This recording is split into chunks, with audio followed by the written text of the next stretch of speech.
duraan dursee egaa har'aan tana fuula keessan dura dhaabbachuun kiyyaahuu hedduu takka nadha gaamaati mataa qaqqabachaati badii guddaadha kan hin balleesse ammaas irra deebi'eetiin uummata kiyya uummata qaalii uummata na jaalatu har'aan tana waan na jaalatanii fi har'aan tana akkanatti na gaafachuun keessanuu waan na jaalatanii fi uummanni kiyya jaalala isaan naa qabanii beetaa guddaan tanaa fi ani immoo wallaahi wabillaahi akkam jee akkaaniin dhiifama isiniin joo mataa qaqqabadheeti ol keetiin akkuma Hamzaan naan jeetti jilbiifadhee dhiifama uummata Oromoo hundaa'u akkasumas obboleeyyan kiyya kaniin itti balleesse rabbiif jecha dhiifama akkanaa gootan isin gaafachuu barbaadaa jechuudha. Kholola rabbiif jecha dhiifama naa godhaa dhiifama guddaan isin gaafadha yaa uummata kiyya qaalii isin balleesse dhiifama naa godhaan isiniin jaa jechuudha. dhiifamni karabbiiti sharmarke galatoo dhiifamni karabbiiti gaarii namni dhiifaman fudhanne namaa miti wanni gartee dhugaan ati ummata keessa jirta sharmarkeedha onne ummata keessa jirta ummata sitti muufate kana gartee onne isaanii sirritti qulqulleessuuf warra gartee haqa nasiyaa barbaadaa ture ha gartee isin sirrii miti jetteen san isaan daran nasiyaaf sagalee ta'u haqa isii barbaadu akkaataan uummanni kun onnee isaaniitti qulqulloytu jechuudha. Hojiidhaan uummanni Oromoo guutuutu sagalee ta'u jira dubbiin tun hin dhumannee laalaa tanaa keessa jira. Kana gartee hojiidhaan gootu uummata Oromoo jaalalli isaan sii qaban san bakka deeffachuudhaaf sii galee ka gartee guyya guyyatti talammadaa immoo nuti illee tokkolleen obboleeyyan keenya bulchaa wajjin waan biraa akka irraa hin qabaannee fi sagalee sagalee taa'aa akka jirru qofa sanillee ragaa baate uummata kee obboleeyyan kee itti balleessite kana dhiifama gaafachuu dandeessa. Kanuma wanni sharmarke. Thank you galatoomi jaalle mee Fatino dunii yoo jiraatte dunii sol nuu fidi shamarran dunii fi hangaatu tanallee obboleessi keenya isaanilleen dhiifama wal haa gaafatanii achi booda karaa haasawa biraatti waliin dabala. Abshir takkaa waajaa assalaamu alaikum manni guutuun. Wa alaikum salaam wa rahmatullahi wa barakatuh. Ta duraan durseeti dhiifamni inni jechu jiru kun hangam takka isarraa dhugaadha. Tana adda baafachuudhaafis nuti asuma irratti dhiifama inni jiru dhugaadha. Dhiifama bakka hedduu jechuu qaba.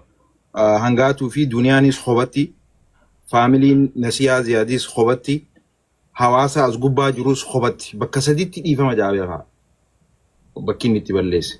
Hawaasatti, hangaatuu fi duniyaa irratti في فاميلي نسيها زيادي في هواس الرتي خلاص طلع وفي كلامي يودين يسرع دغادا ونكون يسرع دغاتهم تدراتي نتي اكا جنتي غدرا هنگد دمي ديغني نسيها حقني سي بهو ديفماو غونو في جنة مرتفنه تر غدرا هنگا مالي في فاميلي كل تربا جرا امله من يسان الرابوكي دچي سان الرابوكي بكبرا جراچو جروبيخا وسو حاله خنا كيس جروتي wanni akkanaa kun isarraa bahee jechuudha. Saniifuu nuti dhiifamaa goonuu hanga haqni nasiyaa bahuu janneetitti murteeffannee turre. Baggaruu rabbiin namaaf araarama nuti ilma namaati dhugaadha araarama fudhachuun akkuma jiru tahee isarraa dhugaa ta'uu immoo takka mana faamilii nasiyaa ziyaad abbaa nasiyaa ziyaad bira dhaqee akkuma amma dhiifama jee kanatti kallattiidhaan itti dhaqee dhiifama gaafachuu qaba. Lammada Justice for Nasiya shamiza Justice for Nasiya jo uffate ganda hafati saa keessa deemuu qaba. Ni godha hunda waliin godha anis ni godha amiin abshir wajji godha to waan namni hundi waliin qabu. Si gale hundaa'uu ni godha obboleessi keenya eega ifitti nu kanne waa hundaan ifitti nu kanne tana jala mura ifitti isin kanne eega jedhumte jara keenya ammallee dubbiin tun dhugaadha kan jedhu uffatii kiyya namni yoo dhugaan ta'in nama 2,500 duratti dhufee kaameeraa achi kaayee jilbiifatee dhiifaman jiru. Kuni milikeeta dhugumarratti nama qajeelchu. Ammoo keessa rabbiin beeka nuti wanni agarru dubbii dhugaa ta'udha. Ilmi namaa dhiirtii takka jilbiifatee dhiifama si gaafannaan gahaadhaa beeka. Siigalee aadaa dhiirummaa keessatti jechuudha. Kanaaf hundaafuu maatii siitis biraas ni dhaqa, dhiifamas ni gaafata, obboleeyyan kiyya isinillee dhiifama ni gaafata, hunda dhiifama ni gaafata. Hangan makalaas. Mee dunii as jiraatte, duniyaa yoo na dhagayaa jiraatte, duniyaa ol naana qaataraa takka sharmaarkee jaalle Mikaayilii fi hangaatulleen homii qabna jaan obboleeyyan kee dhiifama gaafadhu. Muutirraa kaafadhu. Jaalle Mikaayil duraanuu obboleessa kiyya kabajaan qabaa fi innis akkasuma kabajaaf jaalalaa qaba. Jaallee keenya si balleesseetiin jira. Maqaa uummata Oromootiin dhiifama akkanaa gootu.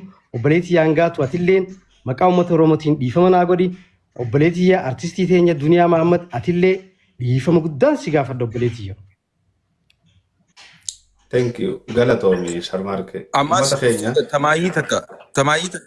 tamaayii takka mas'uulummaa isaa eenyu fudhata hulii booda yoonii fi dhimma akkanaa kana keessatti waan akkanaa kana keessatti deebi'ee mul'atu yoo ta'e responsibility isaa eenyu fudhata? Ifitti nu kanneen nutumaa fudhata Fatiirii. Dhume. Ni fudhatta? Ati ni fudhattaa? Yes, anaa sii fudhata uumaan sodaatin. Namni waggaa takka fissi kanneen dhumte dubbiin. Wanti jaamaa jiru irratti irra waan jaamu jiru. Ifa manaa godhaa hundi keessanuu. Yooti gizee takka si galee yoo waan dirree dhawaa keessatti waan takka namni waa ta'e mirga ofii gaafachuun kantiibaa hojii waliin busanii kantiibaa jala dhokotanii ijoollee Oromoo arrabsuu moggootti dhiibu kun. Si galee Sharmaarkee mataan isaa achirraa eegalee nuti dhimma wanni gaafannee namni akka Oromoo Somaaliin akkana ajjeesaa jirti qofa wanti nan jee. Ati waan beektu maali kantiibaa keenyaan nu bulchu jira maal jechee kantiibaa jalatti dhokota. Mirga ofii gaafachuun siyaasa akkan taane lammii ofiitiif sagalee ta'uun siyaasa akkan taane namni tokko dhiiga ofii gaafachuun siyaasa akka walitti hin qabanne kantiibaan akka walitti hin qaban.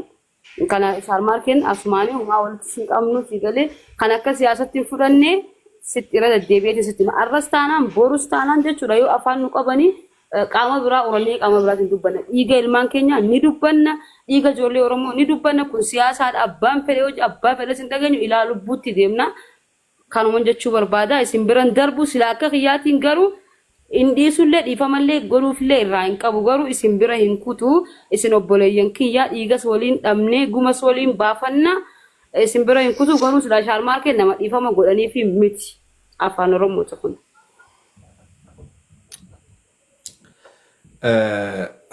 Dalagamtiin sagalentii. Dagamtee. Tole ayyee dunii yoo jiraatte ammallee dunii ol naqi wanni dhiifama dabreen jiru hangaatu ta'e dhiifama jennaani. Ani namoonni kun duduu fatii ol naqi laali. Fatii ol naqi fatii.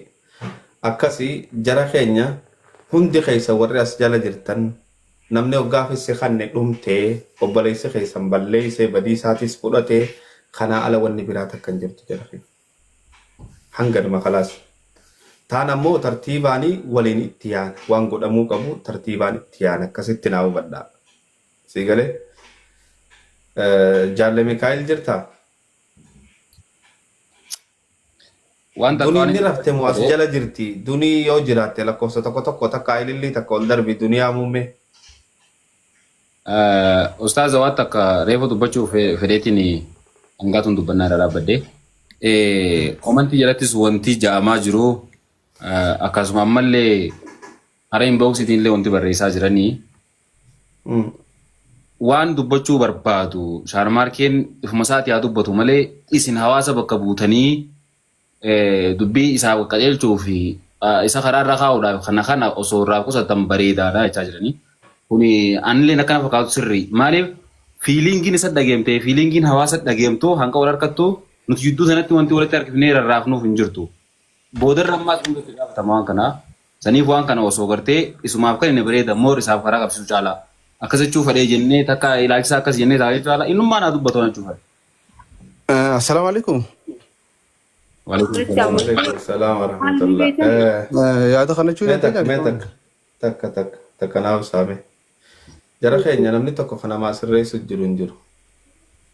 Obboleessa keenya afaan itti dhiifama gaafattu si beeka gaafadhu jenneen malee namni hoggaa fissi kanne fissi dhume khalaas fissi kanninaan tanaa ala wanni jiru hin jiru. Kun adeeroon abbaa roobaa as jira. Heeraa fi seera keessatti amantii keessattis fissi kanninaan ni jira. Laal waa'ee nasiyaa ziyaadirratti qaceello gurra banaa dhageeffadha. Ijoollee qoftiin homatamuu qabdu ulamaa'iin teessan ta'isi makiinaa bittaniif homatamuu qabdi. Ummata hattuun tahina. Waa'ee nasiyaa ziyaadirratti namni dura gabbahee haqa isiidhaa gaafachuu qabu sheekanii fi ulamaadha. Namni keenya dhugaa walitti himuun beeku. Bakka isaan konsartii godhatan qofaaf waa jechuu miti bakka zaahirattis gabbahanii dubbachuu danda'uu qaban. Tuni zaahira jirtu liqimsaa ummata kijibaan ta'ina. Gurguddaan fakkeenyaaf warra waan kanan gaafatin keessatti damiinaan ilaa hanga abiyyitti ilaa hanga bulchaatti hundi isaaniitu haqa akka obboleeyyan keessan irraa qabdutti akkanurraa qabdutti isinirraas qabdii beeka. Akkaataan itti gaafatamu immoo jiraachuu qaba. Kanaas hubachaa deema. Kana keessatti meeqaa keessaniitu sheeka meeqaatu gabbee waa'ee nasiyaa dubbate ka khutbaa isinii godhu ni jira. Hamza itti deebina akka yaada qabna habii. Tole maalirratti yaada qabda Daraara? Guutumaa guututti uumamaa deemu jiru kana bakki irraa kaatee dhimma nasiyaa ture. Sharmaarkeen obboleessi keenyaa shamarran keenya arrabsuun akka dhuunfaatti isaatti badiidha. Kaan immoo ergama qaba warri ishee erge immoo dhufee asirratti manguddoo tahee isirraa fixna jechuun afaan jabaatee dhiifama godhaa fi dhiifama harka ifkanne nutiitu wanti fudhataa atiis bakka buutee namta kan danduusii galee lubbuu sadiin uraabee lubbuu sadeen baatsan osoo harkanii jiranii osoo mootummaan ichi dhaqee waan dilata akka godhee jiru osoo beekuu sharmaarkeen lubbuu sadii ta'uu ragaa ni qabdaa jechuun san ragaa qabnaadhaan sii galee san waan dilata akka kabadee jira waan dilata akka abadee jira nama dhuunfaa arrabsuun san waan biraati. Khadir Jawaartu ittiin dhufta duniyaan jechuun waan biraati. Hangaatu arrabsuun intala abdii qophee ispeeshaalii arrabsuun dhimma biraati. Garuu nasiyaan lakkuu lama garaani qabdi. Ragaa qabdaa jee afaan jabaatee ka dubbasan nama ergee fi nama duuba jirus ni beena. Garuu namni ishee ergisan dhufee gastiirra taa'ee manguddoo ta'uu hin danda'u. Hamzaan Sheekh Jawaar manguddoo kanatti ta'uu hin dandeessu. Maahii xiyya nama isa ergesan nutti himi asirratti itti dhodhoofna. Matuma keetti irraa jechuu jira Hamza amma qayyaamu jira. Faatii yaamu deemi wanti. Facaan anayyam Hamzaan Sheekh Jawaar manguddoo ta'uu hin danda'u kanatti. Maaliif? Waan ta'e waan du'aa waliin beeknuuf maanzaraa darbamteef halaluu turte si waan ta'eef. Ana obboleessa kiyya haqa jiruun dubbadhaa bara abbaa fedheef hin deemu. Ana haqaaf hin bula haqaan naa ol jira. Maanzaraa darbamte tamiif. Amma dura suurri waan kana dho'isu dhibba lama kanaan ishee laafan jee mucoo dursaa ture sifaadha maali? Fagoo sun deemne maanzaraa. Anaa waa'ee nasiyaa dho'isuuf lolaa ture. Egaa waan jiru ni beeknaa garuu Khadir Jawaar maanzaraa darbamte sana bulan jettee kaloo. Obboleessa kiyya qabbanaayi Daraara waan hin beekne keessan seenin. Malooniin hin beekne xarafatti hin beekamsa. Please qabbanaayi wanni tun waan gaariin ta'u wanni maate asirratti dubbachaa jirtu. Akkama gootu. Qabbanaayin jee waa'ee nasiyaa ziyaad an asirra beetiin dubbachaa jira amma sitti haasawutti hin jiru. Maal jeetiin haasawutti jira boo waa'ee nasiyaa ziyaad na dhageessanii. No bara maanta waan asuu jirtu fokkoo jechuun jiru garuu wanta agartee mi sharmaarkeedhaaf ati sagalee ta'uu hin dandeessuudha. Sharmaarkeen anattiif hin kannine bara Oromottiif kanne jara haa gootu ati maaliif bakka buutee mataa afaan jabaattee karakkartaaf. Ani hin karakkarre. Qabu ishee wanta nuufiddee hadeer Hamzaa ajjeese nuufiddee waan nuufidduun fe'isu bara keessatti. Kun dhimmi hayamee akkam hayamee itti dubbadhu kunoo si bira jira si dhagayaatti dubbadhu. Ajjeesuun miti nuti hin deebiin sharmaarkee wanni wal biraa kan qabnu hin jiru nuti tuqin hin xu'inuun. Isa badiinoo adeeroo kiyya jireenya isaa jira jireenya kan jira nuti tuqin tana booda nuti deebi'e waan biraa nu jidduu jira. Haa biraatiin soo irraa baafachuu dandeessi galee nurra haa dhaabbatu irra dhaabbanna. San haa dabare immoo ati kana jabeessitee anaatutu wanta jaaf boruusu anaatu irraa reemsa. Laal Daraaraa na dhageeffadhu sooshaal miidiyaa irra hoggaa jiran hoggaa haasawan Ummanni kun nu dhageeffachuu jiraa miti ree. Akkasii bar. Habar nu dhageeffachuu jira akkasuma akkasii miti. Hoggaa nu dhageeffatu ummatatti haasa'uu hin qabnu mee akkam goona akkam godhaa jettameeti. Laal shee waan takkaa jira naafti wal beenaasi bakka takka soo jira beektaa. Waan biraa takkaan rakkinni xiyya. Inni mataan isaa agartee mi tartiiba haasawaa beeka nama nurra guddaati nama yeroo dheeraa dura beenu si galee tartiibaan soo haasawuu dandiyuu akkana fuula akkana fuula guutee fi lubbuurraa wanta qaetu kun guutumatti kun gammachiisa. Nana fayyaa nama tokko duraa buusee afaan kiyya duraa dhabjetta. Yaa daraaraa kiyya wooma jiru jenne obboleessoo akka biraatti hin fudhatini wanni jechaa jiru wooma silaa namni islaamaa namni oromoo dubbachuu jiru asirratti dubbachuu jirra wanni biraata nuti finnee sharmaarkeedhaaf bakka dhaabbanne hin jiru. Si galee manguddoon hoggaa nama jidduu teessu badii abbaa qabu murteeti. Akkuma gartee inni badii fi muretti deebinee itti murre waan biraatan irraa qabne taniin sharmaarkeen hin goone jeeni jirti himee taate beeku.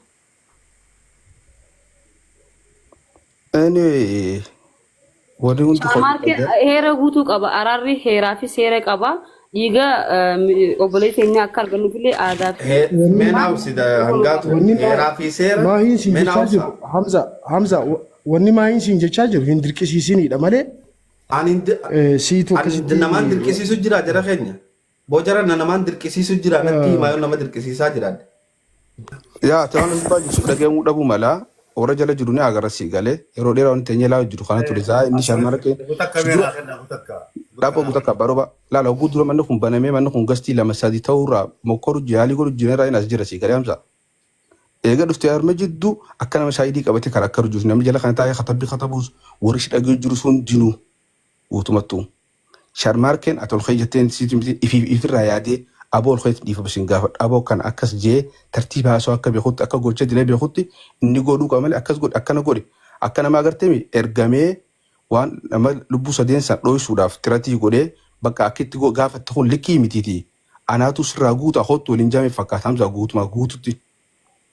Hottu uummata kana nutiitu lafa qabaate waan jaamee mul'ata obboleessa kiyya. Silaa jala kan taate akkasii agartee ol baatee dubbatta ture. La akkasitti hin fudhatinaa jara keenya. Akkasitti hin fudhatinaa. Takkaffaa maahisi dhageenya yaada keetis dhageenye takkaffaa dubbachuu sodaatanii jette wanni faadilfaan haqana siyaadhaa namni dho'isu jiru sihii jette. Haqana siyaasiyaa namni dho'isaa jiru atiinaan jette. Jecha kana dogoggoraan hin dhageemu osumaa jiru. Akkana siyaa dho'isu atii maal jechuun jennaan akkas. Jara keenya jecha naawsi yoon naawsi maa hin naawsi takka yaada keetii sirraa fuune dhageenye. Yoon jecha kana dogoggoraan dhagahe isinin gaafadha. Jecha kana je'e moo hin jenne diinaa ol. Waan hin jenne sagalee yoon risiitii beeku maaf diinaa ol gaafachuu feesi. Laa jechuun jecha kana dhagahame. Dhaggeeffatu wanni hin jenne har'aa sharmaarkee bakka buutee sii karakkaru jira. Akka warra ergeetti lammadaa samba duraas maanzaraa guddaa guutee maanzaraadhaaf akka nama baasaa itti dubbachuu turte dubbiin dhimma dhiigaatiidha kan isin jechaa jiru. Walii galaa? Maanzaraan tun tamisa akkam jechuun jecha kana ibsa godhe uummata nama 3,000 kanaaf. Bakka jiru jawaarichi ture maanzaraa darbee sammaa dho'istan jettee jechuu turte raaddiila har'aatti wanni ammaan sharmaarkee bakka buutee karakkaru jirtu waan biraa fakkaata ofirraa dhiishiidha kan isin jiru bilisa fayya. Okay, meenaaf seggu takka jara keenya waa'ee maanzaraadhaa ta'u obboleessi keenya jechaa jiru kana anaa isinii hima. Oggu takka ol na guddisi. Sharmaarkee bira na kaaye. Thank you. Wanni obboleessi keenya daraaraan jechaa jiru waa'ee maanzaraadhaati amma dura haasa'uu turtee ka obboleettiin teenya lakkuu wajji duute. Akkasi jechuun faadil dubbachuu sodaate malee haqa